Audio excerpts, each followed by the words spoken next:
وہ اس بنیاد پر قائم ہوگا جو قرآن نے ہمیں بتائی کہ یا ایھا الناس اتقوا ربکم الذی خلقکم من نفس واحدہ خلق منها زوجها وبث منهما رجالا كثيرا ونساء واتقوا الله الذي تساءلون به والارحام، کہ لوگو اس اللہ سے ڈرو جس نے تمہیں ایک جان سے پیدا کیا، اسی سے اس کا جوڑا پیدا کیا، ان سے پھر بہت سے مرد اور عورتیں پیدا کر دیے۔ تو گویا کہ الخلق و عیال اللہ، کہ تمام مخلوق اللہ کا خاندان ہے۔ وہ اس معاشرے کی بات کرتے ہیں، اس عالمگیر معاشرے کی بات کرتے ہیں جو اسلام ہی کی ایک عطا ہے۔ اب ہمارے یہ سوال پیدا ہوتا ہے کہ وہ چھوٹا یونٹ جو ہندوستان میں وہ قائم کرنا چاہ رہے ہیں، اس کا اس عالمگیر معاشرے سے کیا تعلق ہے؟ اس کا اس عالمگیر معاشرے سے یہ تعلق ہے کہ وہ اس عالمگیر معاشرے کا ایک جزو ہے۔ یہ جو قوم بن رہی ہے وہ آئیڈیالوجی پر بن رہی ہے، وہ اس نظریے پر بن رہی ہے جس کا میں نے پہلے ذکر کیا کہ تصور مذہب ان کا جو ہے اس پر بن رہی ہے، اور وہ باؤنڈری سے بیونڈ ہوتا ہے۔ تو اس میں اب ہم آتے ہیں کہ عالم اسلام کی وہ بات کر رہے ہیں، اور وہ کہہ رہے ہیں کہ عالم اسلام کو کس طرح سے متحد ہونا چاہیے۔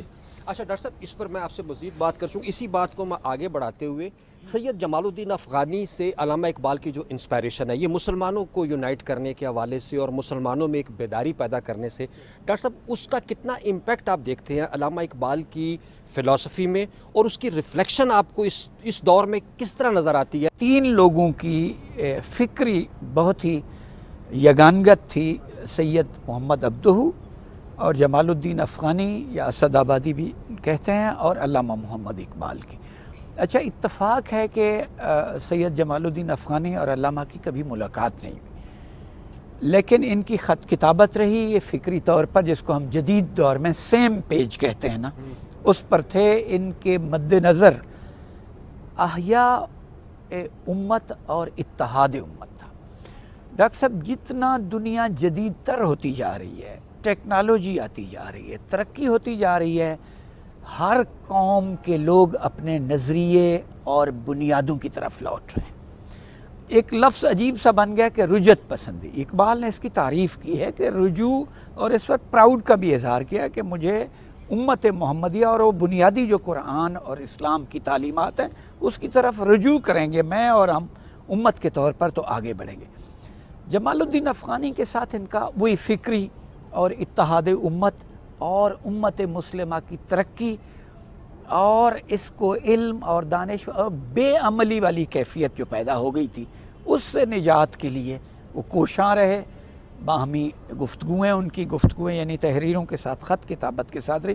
اور ایک دلچسپ، آج ہم مزار اقبال پر بیٹھے ہیں تو ایک دلچسپ روحانی واقعہ ہوا۔ علامہ اقبال نے ایک تو اسی حوالے سے ایک ضمنی بات بھی میں کرتا جاؤں، علامہ اقبال نے فارسی نثر نہیں لکھی۔ ان کے دو خط ملتے ہیں پروفیسر علامہ سعید نفیسی کے نام نثر کے، اور وہ بالکل خام ایک سمجھ لیں عبارت ہے، اور اس میں غلطیاں بھی ہیں، لیکن علامہ کی شاعری پر ایرانی بھی حیران رہ گئے اور اہل زبان بھی۔ یہ بالکل فنی اور فکری اعتبار سے ایک شاہکار حیثیت رکھتی ہے۔ سو اس میں انٹیوشن تھی، الہام تھا شاعری علامہ اقبال کی، اس لیے کہ ان پر یہ وہ کثرت مطالعہ سے، اور جو انہوں نے سرچشمے ہائے فیض ان کے جو قرآن اور حدیث اور صوفیہ اور عرفاء کی تعلیمات اور اقوال ہیں، ان سے فیض اٹھایا تھا۔ تو علامہ اقبال، یہ ان کی ملاقات جیسے میں بتا رہا تھا آپس میں نہیں ہوئی جمال الدین افغانی کی اور علامہ کی۔ جمال الدین افغانی کا انتقال استنبول میں ہوا، اور وہ وہیں امانتاً تدفین کی گئی ان کی۔ ایک سٹیج پر انہیں افغانستان، جہاں ان کا مزار ہے کنڑ میں، جو ان کی جائے پیدائش بھی سمجھی کہی جاتی ہے، وہاں لانے کے لیے وہ امانتاً اس جسد خاکی کو وہاں سے جو دفن کیا گیا تھا لیا گیا، اور جو ممکن شارٹسٹ روٹ ہو سکتا ہے، کم ترین راستہ ہے، وہ تو استنبول سے تہران اور ایران کے ذریعے افغانستان آ جاتا، لیکن وہ منشاء عزدی یا اس کو روحانی ایک کرامت سمجھ لیں، ایسا ہوا کہ ان کے جسد خاکی کو سمندر کے راستے استنبول سے بمبئی لے جایا گیا، بمبئی سے کراچی لایا گیا، کراچی سے ٹرین کے ذریعے لاہور لایا گیا۔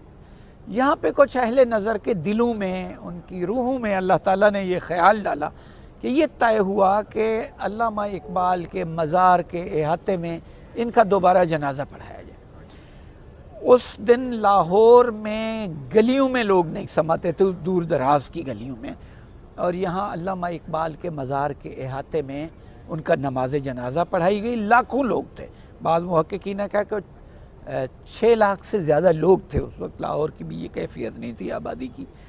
اور پھر اس یعنی عجیب سا ایک جذباتی منظر تھا، لوگ گریہ ازاری کر رہے تھے اور دھاڑے مار کے رو رہے تھے، جیسے آج ان دونوں امت مسلمہ کے عظیم لوگوں کا انتقال ہوا۔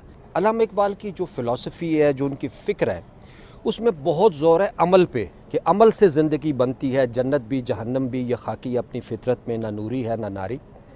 اب معاملہ یہ ہے، ہم اپنی 75 سال کی تاریخ دیکھتے ہیں، یہ جو عمل، یعنی ہم سمجھتے ہیں کہ شاید ہم گفتار کے تو غازی ہیں، شاید ہمارے اندر عمل کا جہاں تک تعلق ہے، اگر ہمارے اندر عمل والی بات ہو جائے کہ ہم زندگی میں وہ جو علامہ اقبال کا ایک میسج اسٹرگل کا ہے، جدوجہد کا ہے، یہ ہم نوجوان نسل تک کنوے کر دیں اور ان میں انکلکیٹ کر دیں، تو ہماری بہت سی یعنی ہمارے لیے آگے بڑھنے کے موقع ہو سکتے ہیں اور ہمارے لیے بہت سی ترقی کے مراحل آگے آ سکتے ہیں۔ یہ کیا وجہ ہے کہ ہم یہ کیوں نہیں کر سکے؟ پہلی بات تو یہ ہے کہ قیام پاکستان کے بعد علامہ اقبال کے خیالات کی ترویج کی کوششیں کی گئی ہیں، لیکن مختلف اینگل کے ساتھ، مختلف زاویوں کے ساتھ۔ اب حالات یہ ہوئے ہیں کہ ہمارے کم از کم بچپن تک ان کی نظمیں بڑی ریگولرلی پڑھائی جاتی تھیں اور ان کا کلام کا بڑا حصہ شامل تھا کورس میں، لیکن کسی وجہ سے بتدریج کورس میں علامہ اقبال کی منظومات کو حذف کر دیا گیا۔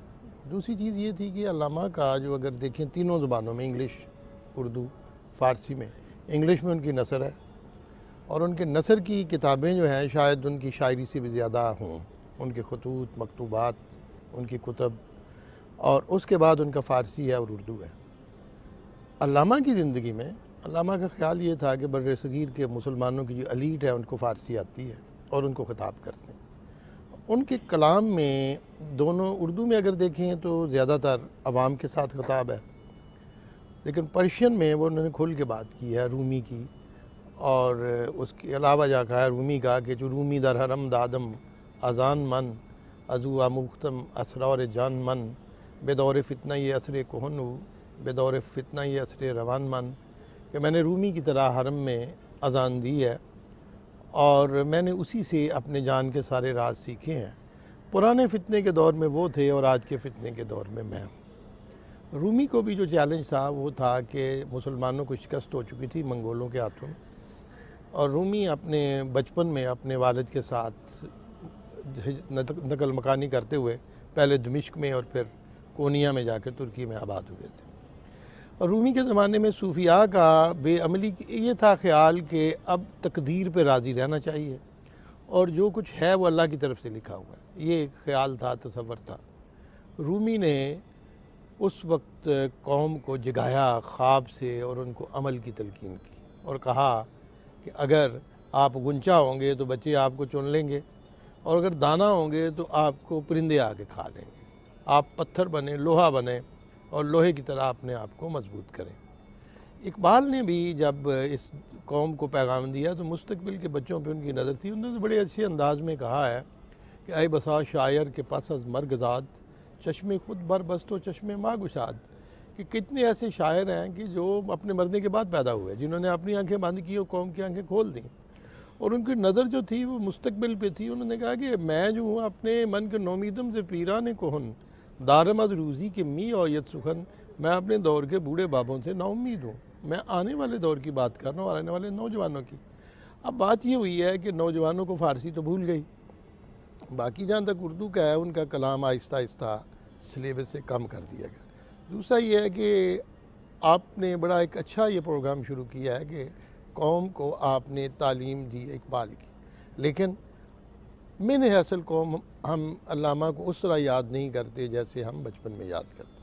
تو کیا ہے، کیا پرابلم ہوا؟ کہ مکتبت مقصود کی شاگاہ نیست، زن کے مکتب جو ہے وہ بھی اپنے مقصد سے بے خبر ہے، اس کو بھی تاب جذبے اندرون شرح جاوید نامہ میں انہوں نے بڑے اچھے لفظ میں کہا، نوجوانان تشنہ لب خالی عیاق اور شست رو تاریک جن روشن دماغ. نوجوان جو ہیں یہ تشنہ لب ہیں، ان کے ہونٹ سوکھے ہوئے ہیں، ان کے پیالے جو ہیں وہ خالی ہیں، اور شستہ رو منہ انہوں نے دھوئے ہوئے ہیں، میک اپ کیے ہوئے ہیں، تاریک جان ان کی تاریک ہے، اور ان کے دماغ بڑے روشن ہے. تو اقبال نے اس وقت بھی ان کو کہا ہے کہ آپ کے سامنے کیا راستے ہیں. اور جاوید نامہ کا اگر آخری حصہ جو خطاب میں جوانان ہے جاوید کے ذریعے انہوں نے خطاب دیا ہے، اس میں انہوں نے نہ صرف عمل کی تلقین کی ہے بلکہ ان کو بتایا ہے کہ آپ کے سامنے کیا چیلنجز ہیں. مثال کے طور پہ نوجوانی راجو بیدم بھی ادب روز من تاریک می گردد چشا. نوجوانوں کو جب میں بے ادب دیکھتا ہوں تو میرا جو دن ہے وہ رات سے بھی زیادہ تاریک ہو جاتا ہے. اسی طرح علامہ نے نوجوانوں کو جو ہے وہ یہ بھی پیغام دیا کہ آج کل کے آپ کے چیلنجز کیا ہیں، آپ دین کہاں سے سیکھ رہے ہیں، اس کے بارے میں بھی بتایا اور اس کو وارن کیا لوگوں کو. اس کے بارے میں روحانیت کی طرف اقبال نے بات کی ہے. مسئلہ یہ ہے کہ یہ ساری چیزیں موجود تو ہیں لیکن ان کو ہم نے نہیں کیا ایک کتابی شکل میں یا سلیبس کی شکل میں. میں نے ایک ہلکی سی کوشش کی تھی Iqbal and sages of the East میں اپنی کتاب میں یہ بتانے کی کہ اقبال کے اوپر جو مشرق کے زعماء کے اثرات ہیں وہ کس حد تک اہم ہیں. اور آخری چیپٹر میں میں نے اقبال اور قرآنک انٹلیکچولیزم پہ بات کی ہے کہ اقبال چاہتے کیا ہیں. اب مسئلہ یہ ہے کہ اس پہ بہت زیادہ تحقیق کی ضرورت ہے، اور میرے خیال کے مطابق اقبال ڈے بھی منانے چاہیے. چھٹی نہ کریں، اس میں کوئی ایسی بات نہیں، لیکن کم از کم اقبال کی یاد تو تازہ کی جائے. اچھا ڈاکٹر صاحب، ابھی جس طرح برگیز صاحب فرما رہے تھے تقدیر کے حوالے سے کہ مطلب ہمارے آج کے اگر ہم حالات دیکھیں، اپنے نوجوان کو دیکھیں، تو ایک تو مایوسی کا ایلیمنٹ بہت جلدی آ جاتا ہے، اور ہم دیکھتے ہیں کہ بالکل ذرا سی کوئی ناکامی دیکھتے ہیں تو مایوس ہو جاتے ہیں، اور پھر مایوسی جو ہے وہ بیرا روی کی طرف انسان کو لے جاتی ہے. اب علامہ اقبال ہمارے شاعر ہیں، وہ امید کے شاعر ہیں. وہ کہتے ہیں کہ خودی کو کر بلند اتنا کہ ہر تقدیر سے پہلے خدا بندے سے خود پوچھے بتا تیری رضا کیا ہے. یہ جو تصور علامہ اقبال نوجوان نسل کو دیتے ہیں، ایک تو اس کو ہمیں بتا دیں کہ وہ ایکچولی کہنا کیا چاہتے ہیں نوجوانوں کو، اور نوجوانوں تک یہ میسج پہنچانے کا ہمارے پاس کیا سورس ہونا چاہیے کہ ہم علامہ اقبال کا یہ جو حرکت کا نظریہ ہے، متحرک رہنے کا نظریہ ہے، اپنی نوجوان نسل میں ڈال سکیں. بیشتر اس سے کہ میں آپ کے اس سوال کا جواب عرض کروں، جو افغانی کے حوالے سے بات ہوئی ہے میں اس میں تھوڑا سا آگے بڑھانا چاہتا ہوں بات کو، کہ یہ جس واقعے کا ذکر ہوا اس وقت افغانی کی وفات کو کم و بیش 4 دہائیاں گزر چکی تھیں. اس کے بعد یہ ان کے جسد خاکی کو منتقل کیا گیا، اور یہ پلاننگ کے ساتھ ان شہروں سے گزارا گیا. لوگوں کا مطالبہ تھا کہ یہاں بھی لایا جائے، یہاں بھی لایا جائے، اور لاہور کا مطالبہ تھا کہ افغانی کو یہاں لایا جائے. اور جب یہاں علامہ کی قبر کے ساتھ، اس وقت یہ مزار تعمیر نہیں ہوا تھا، قبر تھی یہاں پہ، قبر کے ساتھ رکھا گیا. اس کے بعد پھر ان کا جلسہ ہوا یہاں بادشاہی مسجد کے اندر، اور بادشاہی مسجد میں بہت بڑے جلسے سے اس وقت کے اسکالرز نے، علماء نے خطاب کیا. تو افغانی کے جو میں پہلے عرض کر رہا تھا نا کہ اقبال کے تصور پاکستان کو سمجھنے کے لیے 3 ڈائمینشنز کو واضح ہونا ضروری ہے، تو تیسرا جو پہلو ہے عالم اسلام کا وہ افغانی ہی کے ساتھ منسلک ہے. علامہ نے واضح طور پر کہا کہ سید السادات مولانا جمال زندہ از گفتار او سنگ و سفال، یعنی افغانی کو خراج تحسین پیش کرتے ہوئے کہا کہ وہ سید السادات ہے جمال الدین افغانی، اور وہ جب بولتا ہے تو پتھر اور مٹی جو ہیں وہ بھی زندہ ہو جاتے ہیں. اب افغانی نے عالم اسلام کے اتحاد کے لیے مصر میں، شام میں، ایران میں، فلسطین میں، ہندوستان میں، افغانستان میں مساعی کی، اور وہ عجیب و غریب شخصیت ہے. یہ جس واقعے کا ذکر ہوا ہے یہ 2 پہلوؤں سے بہت اہم ہے. ایک تو وہی جیسے ڈاکٹر صاحب نے ذکر کیا کہ وہ ایک حیات تازہ کا اظہار اس سے ہوتا ہے. دوسرا پہلو یہ ہے، آج آپ کے پروگرام کی وساطت سے میں اس کو واضح کرتا چلوں، کہ افغانی پر جتنی تنقید ہوئی ہے اور افغانی کی شخصیت شکنی کا جو سلسلہ شروع ہوا ہے وہ اس واقعے کے بعد شروع ہوا ہے. یعنی افغانی کے بارے میں اس واقعے سے پہلے ہمیں وہ کرٹیسزم نہیں ملتا جو اس واقعے کے بعد ملتا ہے، جیسے نکی کیڈی وغیرہ نے کتابیں لکھی ہیں، اس کا سبب کیا ہے کہ پہلے افغانی کی زندگی سے متعلق وہ چیزیں سامنے نہیں لائی گئیں، بعد میں اس کی کیریکٹر اسیسینیشن کا سلسلہ شروع ہوا۔ اس کا سبب یہ تھا کہ اس واقعے نے یہ ظاہر کیا کہ افغانی زندہ ہے، اس کے خیالات زندہ ہیں، اور اقبال زندہ ہے، اس کے خیالات زندہ ہیں۔ اب میں آپ کے سوال کی طرف آتا ہوں کہ تقدیر کا جو تصور اقبال نے واضح کیا ہے وہ ہمارے نوجوانوں کو بتانے کی ضرورت ہے۔ اقبال کا کہنا یہ ہے کہ تقدیر کوئی ایسا مسلط شدہ جبر نہیں ہے کہ جس سے آپ باہر نہ نکل سکیں۔ تقدیر آپ خود بناتے ہیں، تراش از تیشہ خود جادہ خیش براہ دیگران رفتن عذاب است۔ آپ اپنے تیشے سے اپنے راستے خود تراشیں، دوسروں کے بنائے ہوئے راستوں پر چلنا تو عذاب ہوتا ہے۔ ان کا تصور یہ ہے کہ تقدیر ایک پیکج ہے، اور وہ پیکج آپ سلیکٹ کرتے ہیں، اور دنیا میں آنے کے بعد آپ کو پتہ چلا کہ وہ پیکج آپ کو سوٹ نہیں کرتا، تو آپ کا اور خدا کا ایسا تعلق ہونا چاہیے کہ آپ اس پیکج کو تبدیل کروا لیں۔ غرض یک تقدیر خون گردد جگر، خواہ از حق حکم تقدیر دیگر۔ اگر ایک تقدیر سے آپ کا دل جلتا ہو، آپ کو سوٹ نہ کرتی ہو، پسند نہ ہو، اچھی نہ لگتی ہو، تو خدا سے دوسری تقدیر لے لیں۔ زان کے تقدیرات حق بھی انتہاست، اس لیے کہ اس کے پاس تقدیروں کی کوئی کمی نہیں ہے، تو وہ تقدیر آپ انتخاب کریں جو آپ کو پسند ہو۔ تو یہ پیغام ہے جو اقبال دینا چاہتے ہیں، اور یہ وہی پیغام ہے جو مولانا روم نے دیا تھا۔ انہوں نے ابھی ذکر ہوا کہ مولانا روم کی طرف رجوع کے لیے وہ کہتے ہیں، تو مولانا روم میں کیا بات ہے جو انہیں زیادہ اٹریکٹ کرتی ہے، جس کی وجہ سے وہ کہتے ہیں کہ آپ بھی مولانا روم کو اپنا رہنما بنا لیں؟ اس کا سبب بتایا ہے کہ زان کے رومی ماغز را دانت ز پوست، پا یہ او محکم فتت در کوی دوست۔ اس لیے آپ رومی کو رہنما بنائیں کہ وہ مغز اور چھلکے میں تمیز کرنا جانتا ہے، حقیقت کیا ہے اس کو جانتا ہے، اور اس کا ظاہر کیا ہے اس کو جانتا ہے، اور دوست کے کوچے میں اس کا قدم بہت مضبوط پڑتا ہے۔ اگر آپ اس طرف آئیں گے تو پھر زندگی کا تصور تبدیل ہو جائے گا۔ ناظرین، ہماری گفتگو کا سلسلہ جاری رہے گا۔ اس وقت ایک مختصر سا بریک لیتے ہیں، اور بریک کے بعد اپنی گفتگو کے سلسلے کو آگے بڑھائیں گے۔ ایک مختصر بریک کے بعد واپس آتے ہیں۔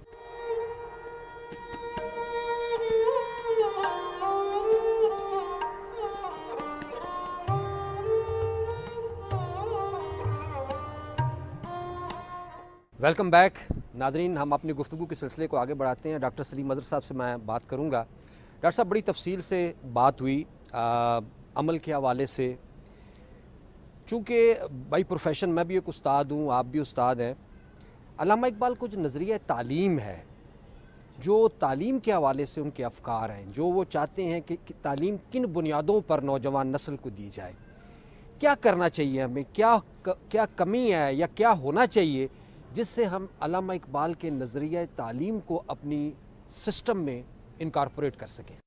علامہ کا نقطہ نظر ہے کہ ہلاکو کے چنگیز سے لے کر ہلاکو کے حملوں نے جو امت مسلمہ کے ساتھ سینٹرل ایشیا، ایران اور افغانستان میں کیا، ان کو بے عملی کا شکار کیا۔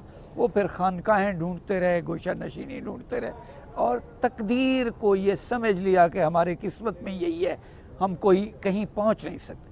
حتیٰ کہ ایک واقعہ درج ہے کہ نیشابور میں ایک آدمی کو وہ ہلاکو کا ایک سپاہی قتل کرنے کے لیے تلوار اس نے محسوس کی، یہ کند ہے، تو اس نے اسے کہا تم یہیں ویٹ کرو، میں نئی تلوار لے آتا ہوں۔ اور وہ بندہ اتنا بے عمل تھا اور راضی بیز نقطہ نظر سے اس پر کہ بھئی میں نے بچنا تو ہے نہیں، جہاں بھی وہ بیٹھا رہا۔ تو اس بے عملی نے دوبارہ امت مسلمہ میں شکل اختیار کی ایسٹ انڈیا کمپنی کے تسلط سے۔ یہ جو ڈاکٹر صاحب نے شعر سنایا، بے دور فتنہ عصر کوہنو، بے دور فتنہ عصر روان من، کہتے ہیں وہ ہلاکو اور چنگیز کے دور میں جو فتنہ آیا اور مسلمانوں پر ظلم کیا گیا اور اس کے نتیجے میں بے عملی ان میں در آئی، تو اس وقت مولانا رومی نے ان کو بیدار کیا۔ یہ بعد میں جو ایسٹ انڈیا کمپنی نے کیا، اس کے نتیجے میں میں رومی کے پیروکار کے طور پر آیا اور میں نے مسلمانوں کو جاگنے کی۔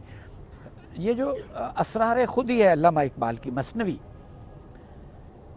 اس مثنوی سے پہلے علامہ نے مولانا جلال الدین رومی کی ایک بہت ہی عمدہ غزل کے 3 شعر نوٹ کی. وہ ہیں دئی شیخ با چراغ ہمی گشت گرد شہر. کل شیخ چراغ ہتھیلی پر لیے شہر میں گھوم رہا تھا. کز دام و دد ملولم و انسانہ محسوس. وہ یہ کہہ رہا تھا کہ میں درندوں اور جانوروں سے دکھی ہوں، مجھے ایک انسان کی طلب. زن ہمراہان سست عناصر دلم گرفت شیر خدا اور رستوں میں دستانہ محسوس. یہ میرے قرب و جوار میں جو لوگ ہیں، ان کے عناصر اور سرشت سستی مائل ہو گئی، یہ ڈپریسڈ ہو گئے. مجھے اس دور میں امت کو آگے بڑھتا دیکھنے کے لیے شیر خدا کی ضرورت اور رستم داستان کی. محققین کا نقطہ نظر ہے، علامہ اقبال کا فکر یہ تھی، اس مصرع سے مراد ہے کہ مجھے ایک ایسے انسان اور رہبر اور رہنما کی ضرورت ہے جس میں روحانی قوت ہو. وہ علی شیر خدا کرم اللہ وجہہ کی طرح ہو، اور رستم ہے جو پہلوان اس طرح ہو، یعنی امتزاج ہو ظاہری اور باطنی قوت. گفتند یافت مینا شود جستہ اما. لوگوں نے اسے کہا ایسا نہیں ملتا، ہم نے بہت ڈھونڈا ہے. تو مولانا رومی نے کہا اور اقبال نے کوٹ کیا کہ گفتن کے یافت مینا شود آنا محسوس. اس نے کہا وہ جو نہیں ملتا مجھے اسی کی تلاش ہے. اس کے بعد اسرار خودی سے پہلے علامہ نے ایک نظیری نیشابوری کا شعر وہ درج کیا ہے، جس میں اس نے کہا میں نے جو کچھ کہا ہے یہ سب انٹینشنلی کہا ہے، میری فکر اس میں ہے، اور کہیں یہ نہ سمجھیں کہ اس بات کا کوئی مطلب نہیں. اس کے بعد علامہ اقبال نے جو پہلا شعر کہا ہے وہ نوجوانوں کے لیے اور ان کو عمل پر اکسانے کے لیے، ان کو خواب غفلت سے جگانے کے لیے. وہ کہتے ہیں راہ شب چن مہر عالم تاب زد. رات کا راستہ جب دنیا پر چمکنے والے سورج نے کاٹا. بالکل استعاراتی رنگ ہے، یعنی جب سورج طلوع ہوا، پو پھوٹی، گریے یہ من بر رخ گلاب زد. تو میرے آنسو نے کلی اور پھول کے چہرے پر شبنم پھینکی اپنے. یعنی یہ اور باغ کا پس منظر، باغبان زور کلام آزمود. اگلا شعر ہے کہ مالی نے میرے کلام کی طاقت آزمائی. مصرعی کارید و شمشیری درود. اس نے ایک مصرع کاٹا اور ایک شمشیر حاصل کر. مراد یہ باغ کا پس منظر ہے، اور کہا ہے اس باغ میں، باغ جہان میں، علامہ اقبال نے کہا نوجوان کلی کی مانند ہے. ان کی آنکھیں بند تھیں، میں نے صبح پو پھوٹتے وقت سحر خیز ہو کے ان کی آنکھوں پر اپنے اشکوں کے قطرے ڈالے. وہی کام کیا میرے اشکوں نے جو شبنم پھول اور کلی کے ساتھ کرتے. میں نے ان کو جگایا، عمل کی طرف لے. اور کہتے ہیں رہبر اور رہنما نے، لیڈر قوم کے پیشوا ہیں جو، انہوں نے لوگوں کو، نوجوانوں کو میرا ایک مصرع سنایا. یعنی نوجوانوں کی یہ ذہن میں ایک مصرع ڈالا. نوجوان عمل کے لیے تیار ہو گئے. وہ باطل کے خلاف تلوار انہوں نے ہاتھ میں لے لی. تلوار سے مراد یہ نہیں ہے کہ وہ بالکل انہوں نے، یعنی عمل کی طرف آگے بھی اسی طرح سے. اور علامہ اقبال کی تعلیمات میں پھر اسی طرف سب سے زیادہ اہم عنصر ان کی روحانی مقام اور مرتبے کا ہے.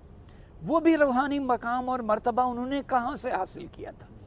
علامہ اقبال کو داناؤں نے کہا ہے یہ قرآن کا شاعر ہے یا شاعروں کا قرآن. خود علامہ اقبال نے بھی کہا ہے کہ گر دلم آئینہ بی جوہر است ور بے حرفم غیر قرآن مزمر است. روز محشر خوار و رسوا کن مرا بی نصیب از بوسے پاک کن مرا. کہتے ہیں میری اگر گفتگو میں، میری فکر میں، میرے اشعار میں قرآن کے سوا اگر کوئی بات ہے تو اپنے لیے سزا تجویز کی حضور اکرم صلی اللہ علیہ وسلم کو کہ میرے قیامت کے دن میں تیرے قدموں کے بوسے سے محروم رہ جاؤں. دوسرا یہ ہے کہ علامہ اقبال نے خود اپنے خطوط میں لکھا ہے کہ مجھے ڈاکٹروں نے کوئی چیز پڑھنے سے منع کر دیا، نہ میری صحت اجازت دیتی ہے نہ آکے. اب میں کبھی کوئی چیز پڑھ لیتا ہوں تو قرآن مجید ہے اور مثنوی معنوی ہے. اچھا ڈاکٹر صاحب، میں تھوڑا سا آگے بڑھتا ہوں. اب ہمارا زیادہ گفتگو پہ ہم فوکس کر رہے ہیں نوجوان نسل پہ، اور ان میں علامہ اقبال کے تھاٹ کو جو ہم چاہتے ہیں کہ ان تک پہنچایا جائے. چونکہ ہماری پاکستان ان ملکوں میں ہے جہاں پر یوتھ کا ایک بہت بڑا ہمارا آبادی میں حصہ ہے، 65% پاپولیشن میں ہماری یوتھ ہے. جو فارمیٹیو فیز میں ہوتی ہے اور جس کو جس طرح ہم چاہیں ڈال سکتے ہیں. اب علامہ اقبال نے خطاب نوجوانان اسلام میں جب اسلاف کی میراث کی بات کی ہے کہ گنوا دی ہم نے جو اسلاف سے میراث پائی تھی، یہ ہمارے اسلاف کی میراث ہے کیا تھی اور وہ ہم نے گوا دی تو اس کی ریوائیول کیسے کریں؟ ہم کیا کیا جائے کہ ہم کیا وہ تعلیم ہماری میراث تھی، کیا وہ سائنس اور ٹیکنالوجی ہماری میراث تھی، کیا میراث تھی جس کی ہمیں آج ضرورت ہے اب نوجوان نسل کو اس میراث میں اس کو کنوے کرنے کے لیے؟ اقبال نے اسی میں کہا ہے نظم میں شاید کہ حکومت کا تو کیا رونا کہ وہ ایک عارضی شے تھی، نہیں دنیا کے آئین مسلم سے کوئی چارہ، مگر وہ علم کے موتی کتابیں اپنے آبا کی، جو دیکھیں ان کو یورپ میں تو دل ہوتا ہے سی پارا.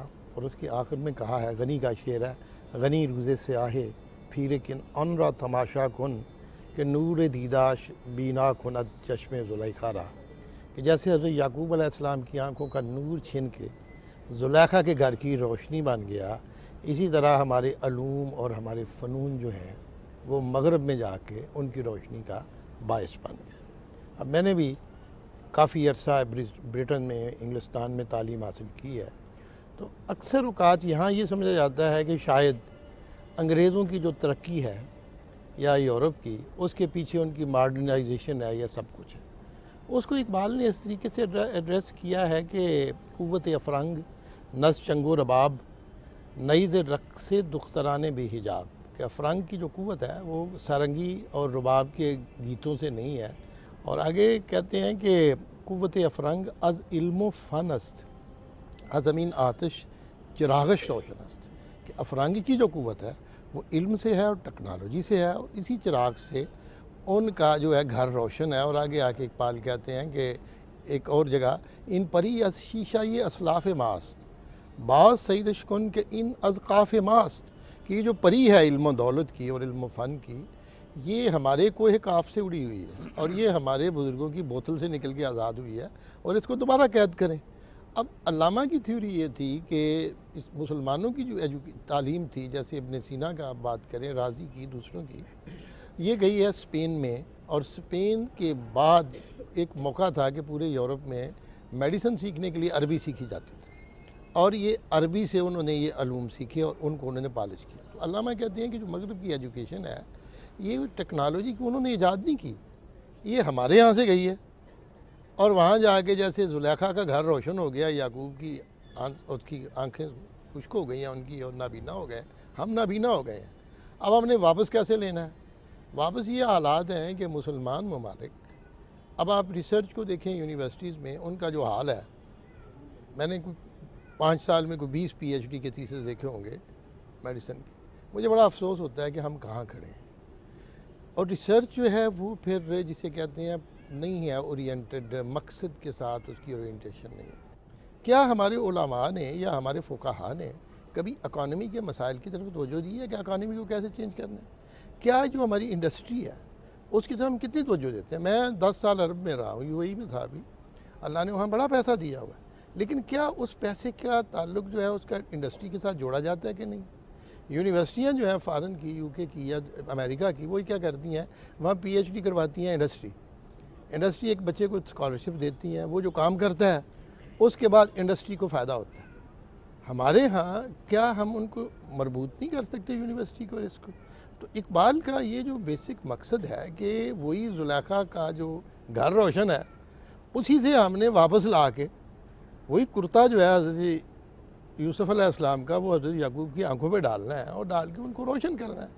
تو مسئلہ یہ ہے کہ اس وقت اس تعلیم کو سمجھنا، اب ہمارے یہاں کہتے ہیں انگریزی پڑھنا، یہ بحث جو ہے لا حاصل ہے، کسی طرح کی لینگویج سے کا ساتھ کوئی تعلق نہیں. اقبال نے خود کہا ہے کہ یہ خط لاطینی سے ترقی نہیں ہوتی. اچھا بغیر صاحب، پروگرام کا چونکہ آخری فیز چل رہا ہے، چند منٹس میں مجھے آپ نے بتانا ہے، آپ نے بڑی زبردست بات کی آخر میں کہ جو کیا پیٹرن پہ ہمیں چلنا ہے، کس طرح ہم نے ریسرچ کو پروموٹ کرنا ہے، اور دنیا نے کس طرح، اور بہت سے مطلب جرمنی کی مثال لے لیں، ایران کی مثال لے لیں، جہاں اقبال کو اس کے میسج کو سمجھا گیا، علامہ اقبال کے میسج کو، اور اس کے بعد آپ دیکھیں کہ کیسے ان کے ہاں ایک ریوائولزم ہوتی ہے. اور خاص طور پر جرمنی میں دیکھ لیں کہ 2 ورلڈ وارز ہارنے کے بعد بھی اس نے اپنی اکانومی کو کہاں سے کہاں پہنچایا. کیا کرنا ہمیں اس وقت جو چیلنجز ہیں اس میں ہمیں کیا کرنا ہوگا کہ ہم فکر اقبال کی آبیاری کر سکیں اپنے معاشرے میں، تاکہ ہمارا بھی ریوائولزم کا آغاز ہو اور ہم ان مسائل پر قابو پا سکیں جن کا ہمیں سامنے ہے؟ مختصراً میں چاہوں گا کوئی ٹھوس آپ تجویز دیں۔ نہیں، میں بڑی مختصر، آپ نے جیسے فرمایا ہے یہ بڑی اچھی بات آپ نے کی ہے۔ آپ دیکھیں آئنسٹائن نے ایک انقلاب برپا کر دیا اس کے ساتھ، اپنی فزکس کی تھیوریز کے ساتھ، اور اس تھیوری آف ریلیٹیوٹی کا اقبال نے ذکر بھی کیا، اور اس کے بارے میں کیا کہا کہ وہ یہودی تھا اور موسیٰ علیہ السلام کا جو نور کا جلوہ تھا اس کی تلاش میں اس نے لائٹ کی تھیوری کو اس نے اپنا لیا، اور بلکہ اسے کہا ہے کہ یہ موسیٰ اور ہارون کی نسل سے ایک زرتشت پیدا ہو گیا۔ اس نے ایسا انقلاب برپا کے پیغمبری کے درجے پہ پہنچ گیا جیسے زرتشت تھا۔ مسئلہ یہ ہے کہ کیا ہم روحانیت اور موجودہ تعلیم کو اگر ملا لیں۔ اقبال کا جو اصل مقصد تھا، اس نے جیسے کہا ہے کہ میں نے جو دانش سیکھی ہے وہ مغرب کے علماء سے سیکھی ہے، لیکن میرے سینے کو سینے افروخت مرا صحبت صاحب نظر۔ یہ جو صاحب نظر لوگ ہیں انہوں نے میرے سینے کو روشن کیا ہے۔ آج کیا حالات ہیں کہ ہم لوگ دو پولز میں تقسیم ہو گئے، ایک بالکل ویسٹ کی طرف، ایک بالکل ایسٹ کی طرف۔ اسلام نے انہی دو پولز کو اکٹھا کیا۔ اپنی جو وزڈم ہے مشرق کی، وہ ہمیں روحانیت کا راستہ دکھاتی ہے، اور مغرب جو ہے وہ ہمیں انڈسٹری کا راستہ دکھاتا ہے۔ اور میں آپ کو یقین دلاتا ہوں کہ اتنی یونیورسٹیاں بن گئی ہیں، اگر ان کے ریسرچ کے پروجیکٹس پرابلم اورینٹڈ ہو جائیں اور اپلائیڈ ہو جائیں، آپ کے مسائل کو حل کریں، بیکری کے مسائل کو حل کریں، آپ کے اکانومی کے مسائل کے حل کریں، آپ کی کاٹیج انڈسٹری لگا دیں۔ اب اپنے ہمسایہ ملکوں کے بنگلہ دیش کا کیا حال تھا، ہم سے بہت پیچھے تھے، لیکن انہوں نے اپنی اکانومی کو کیسے سنبھالا دیا ہو۔ اب ضرورت یہی ہے کہ علامہ اقبال کی جو تھیوری ہے، جیسے وہ نوجوانوں سے وہ امید رکھتے ہیں، اور امید ان کی یہی ہے، جیسے ان کا رومی کی انہوں نے مثال دی ہے کہ آپ رومی کو فالو کر لو، کسی کو نہیں فالو کر لو، اور آخر پہ انہوں نے کیا کہا ہے کہ اے مراد تسکین جان ناشکیب، تو اگر رقص جان داری نصیب، اے میری جان کے مضطرب جان کے سکون، اگر تمہیں رقص جان آتا ہے تو شرح دین مصطفیٰ گویم تورا، ہم میں قبر اندر دعا گویم تورا۔ تو میں نے رسول اللہ صلی اللہ علیہ وسلم کے دین کی شرح تمہیں بیان کر دی ہے، اور پھر قبر میں بیٹھ کے میں تمہارے لیے دعا کرتا رہوں گا۔ اقبال قبر سے دعا تب کرے گا جب نوجوان، جیسے آپ نے فرمایا ہے، عمل کی طرف آ جائیں، اور عمل کے بعد کریٹیویٹی کی طرف۔ اور اس حد تک انہوں نے کہا ہر کے پورا قوہ تخلیق نیست، پیچھے ما جز کافر و زندیق نیست۔ جس بندے میں کریٹیویٹی نہیں ہے وہ جو ہے میرے نزدیک زندیق اور کافر سے بھی برا ہے، اس حد تک کہا ہے۔ اور اصل نے کہا کہ حکمت اشیاء فرنگی ذات نیست، اصل وہ جز لذت ایجاد نیست، کہ یہ چیزوں کی جو بن رہی ہیں مغرب کے اندر، یہ فرنگی ذات نہیں ہے، یہ ان کی وجہ سے نہیں ہے، اصل وہ جز لذت ایجاد نیست۔ اس کی اصل لذت ایجاد جو ہے وہ ہے آپ میں ایجادات کی لذت پیدا ہو جانا چاہیے۔ جی اچھا ڈاکٹر صاحب، میں چاہوں گا کوئی میسج آپ کیا دینا چاہیں گے آج کے دور میں؟ آج ہم ایک ایسے دور میں ہیں، سوشل میڈیا کے دور میں ہیں، ہمارا نوجوان کی دلچسپیاں بھی ہم دیکھتے ہیں کیا کن چیزوں میں ہے۔ کیا ہمیں، ہمارے استاد نے کیا رول پلے کرنا ہے، معاشرے نے کیا رول پلے کرنا ہے کہ ہم علامہ اقبال کی فکر کا احیا کر سکیں اپنے معاشرے میں؟ آپ نے ابھی سوال کیا تھا کہ کس میراث کی وہ بات کر رہے ہیں۔ وہ میراث نہایت اختصار کے ساتھ بیان کی جا سکتی ہے کہ شکوہ سنجے گردش دوران شدی، کہ زمانے کی گردش کا تو شکوہ کر رہا ہے، اصل سبب یہ ہے کہ تو نے اس میراث کو کھویا۔ وہ میراث ہے خار از محجور یہ قرآن شدی، کہ تو قرآن کو چھوڑنے سے، قرآن سے دور ہونے سے، اس میراث کو ترک کرنے سے ذلیل و خوار ہوا ہے۔ تو اقبال اس کی طرف لے جانا چاہتے ہیں۔ یہ دراصل ایک مثلث بنتی ہے کہ اقبال کا ہم مطالعہ کریں تو اقبال ہماری رہنمائی کرتے ہیں رومی کی طرف، اور رومی کا مطالعہ کریں تو رومی ہمیں قرآن کی سلطنت میں داخل کرتے ہیں۔ تو اقبال کا پیغام یہی ہے کہ گر تمی خواہی مسلمان زیستن نیست ممکن جزو قرآن زیستن، اگر آپ ایک مسلمان کی زندگی گزارنا چاہتے ہیں تو یہ ممکن ہی نہیں ہے کہ آپ قرآن سے الگ ہو کر کوئی زندگی گزاریں اور وہ مسلمان کی زندگی ہو۔ اور قرآن انسان کا جو تصور پیش کرتا ہے، اقبال نے اسے واضح کیا۔ اقبال کی پہلی کتاب اسرار خودی انسان کی تربیت کے مراحل سے شروع ہوئی، اور ارمغان حجاز میں اردو کے حصے میں آخری نظم کا نام ہے حضرت انسان، یعنی انسان سے بات شروع ہوئی تھی، انسان پہ بات ختم ہوئی. اگر مقصود کل میں ہوں تو مجھ سے ماورا کیا ہے، میرے ہنگامہ ہے نو بنو کی انتہا کیا ہے. ماشاءاللہ. ڈاکٹر صاحب آخر میں آپ سے بھی میں چاہوں گا، ایک سطح فیملی کی، گھر، خاندان، کنبہ، ایک معاشرہ، ایک تعلیم ادارے، کہاں پر کیا آپ چاہتے ہیں کس طرح سے کیا جائے کہ یہ سب کچھ جو ہم چاہ رہے ہیں ریوائول ہو علامہ اقبال کے تھاٹ کی ہماری نوجوان نسل تک؟ ڈاکٹر صاحب اس کے لیے سب سے اہم کام جو انفرادی سطح پر، اجتماعی سطح پر اور حکومتی سطح پر کرنا چاہیے وہ علامہ اقبال کا ٹیکسٹ پڑھانے کا انتظام کیا جائے. دیکھیں میں اس ٹیکسٹ کو پڑھے بغیر جو بھی کہوں گا وہ بنیاد اس کی نہیں بنتی. علامہ نے جو کچھ کہا ہے ٹیکسٹ میں وہ خود ہی کا درس دیا، یعنی خود کو پہچانے اور پہچان کر اپنے آپ کو اسٹیبلش کریں. اس اسٹیبلش کرنے کے بعد وہاں کھڑے نہ ہو جائیں، اپنے آپ کو امت کا حصہ بنائیں. یعنی انفرادی طور پر جب آپ اپنی شخصیت کو قائم کر لیں، مضبوط کر لیں، اسٹیبلش کر لیں تو پھر امت کا حصہ بن جائیں جو رموز بے خودی. علامہ اقبال بڑا یہ ہے، ان کو یہ شکوہ رہا ہے کہ ہم تکذیب ذات پر اترے ہوئے. علامہ اقبال کا ایک ہے منکر حق نزد ملا کافر است. طے شدہ بات ہے، جو اللہ کا انکار کرتا ہے یہ مولوی کے نزدیک کافر ہے. کہتے ہیں منکر خود نزد من کافر تر است. جو اپنی تکذیب کرتا ہے پتہ نہیں میں ہوں یا نہیں ہوں، یہ میرے نزدیک زیادہ کافر ہے. سو خود کو پہچاننا چاہیے، وہ سوچنا چاہیے، اور یہ سوچ کا دھارا علامہ اقبال کی کتابوں، نظم اور نثر کا بھی مطالعہ کرنا چاہیے. اس مطالعے سے جیسے دونوں دوستوں نے کہا ہے، اسکالرز نے، یہ لرننگ ہے نوجوانوں کے لیے، یہ خود بخود ان سرچشمے ہائے فیض کی طرف لے جائیں گی جس سے رہنمائی ہوگی.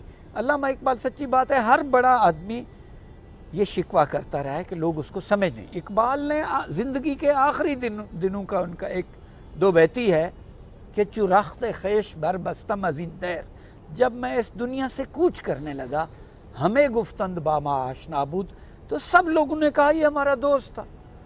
ولیکن کس نہ دانست این مسافر، لیکن کسی نے نہ سمجھا کہ اس پردیسی نے چے گفتو با کے گفتو از کجا بود، اس نے کہا کیا، اس کے مخاطب کون تھے، اور اس نے جو کہا اس کا منبع اور سورس کیا تھا، اس نے لیا کس سے. اس لیے نوجوانوں کو، اور یہ گلہ اقبال کا اب تک قائم ہے، بڑھتا چلا جا رہا ہے، ہمیں اپنے کریکولم میں وہ ابتدائی لیول سے یونیورسٹیوں تک ہم اس نظریے پر قائم نہیں رہیں گے تو ہم اپنی تاریخ کو بھولیں گے، میراث کو بھولیں گے، تو ہمارے زمین سے، دھرتی سے پیر اکھڑ جائیں گے.